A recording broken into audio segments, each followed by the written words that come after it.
Hello friends, welcome to Assamese Eduhub. আজি আমি আপোনালোকৰ মাজলৈ লৈ আহিছো কেইটামান অতি গুৰুত্বপূৰ্ণ মডাৰ্ন ইণ্ডিয়ান হিষ্ট্ৰীৰ প্ৰশ্ন গতিকে ভিডিওটো সম্পূৰ্ণকৈ চাব আৰু বন্ধু-বান্ধৱীৰ সৈতে শেয়াৰ কৰি দিব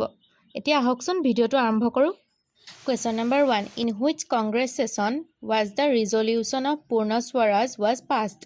Congressৰ কোনখন অধিৱেশনত পূৰ্ণ স্বৰাজৰ প্ৰস্তাৱ লোৱা হৈছিল ইয়াৰ উত্তৰটো হৈছে লাহোৰ অধিৱেশন 1930 চনৰ 19 ডিসেম্বৰ তাৰিখে অনুষ্ঠিত হোৱা লাহোৰ অধিৱেশনত পূৰ্ণ স্বৰাজৰ প্ৰস্তাৱ লোৱা হৈছিল Question number 2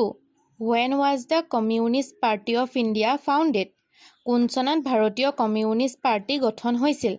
ইয়াৰ উত্তৰটো হৈছে 1925 চনত Question number 3 In 1928 who presided the All Bengal Students Conference 1928 চনত অনুষ্ঠিত হোৱা অল বেংগল ষ্টুডেণ্টছ কনফাৰেন্সত কোনে অধ্যক্ষতা কৰিছিল ইয়াৰ উত্তৰটো হৈছে জৱাহৰলাল নেহৰুৱে Question number 4 Who was the leader of Bardoli Satyagrah Bardoli Satyagrahৰ নেতৃত্ব কোনে লৈছিল ইয়াৰ উত্তৰটো হৈছে Vallabhbhai Patel Question number 5 Who was the founding president of All India Trade Union Congress All India Trade Union Congressৰ প্ৰতিষ্ঠাপক সভাপতি কোন আছিল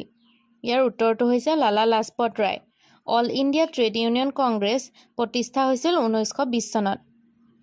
Question number 6 In which year the first May Day was celebrated in India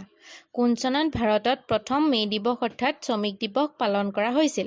ইয়াৰ উত্তৰটো হৈছে 1923 চনত 1923 চনত মাদ্ৰাজ চহৰত প্ৰথম মে দিৱস অৰ্থাৎ শ্ৰমিক দিৱস পালন কৰা হৈছিল Question number 7 When was Bhagat Singh was hanged Bhagat Singhক কেতিয়া ফাঁচি দিয়া হৈছিল ইয়াৰ উত্তৰটো হৈছে 23 মাৰ্চ 1931 1931 চনত 23 মাৰ্চক ভগত সিংক দুজন তেওঁৰ সতীৰ্থ সুখদেৱ আৰু ৰঘুদেৱৰ সৈতে ফাঁচি দিয়া হৈছিল Question number 8 When did the Simon Commission came to India ভাৰতলৈ সাইমন কমিছন কেতিয়া আহিছিল ইয়াৰ উত্তৰটো হৈছে 1928 চনত Question number 9 Rani Gaidinliu was a fearless freedom fighter from which state Rani Gaidinliu কোন ৰাজ্যৰ স্বাধীনতা সংগ্ৰামী আছিল ইয়াৰ উত্তৰটো হৈছে Manipur Question number 10 What was the another name of Delhi Pact Delhi Pactৰ অন্য নাম কি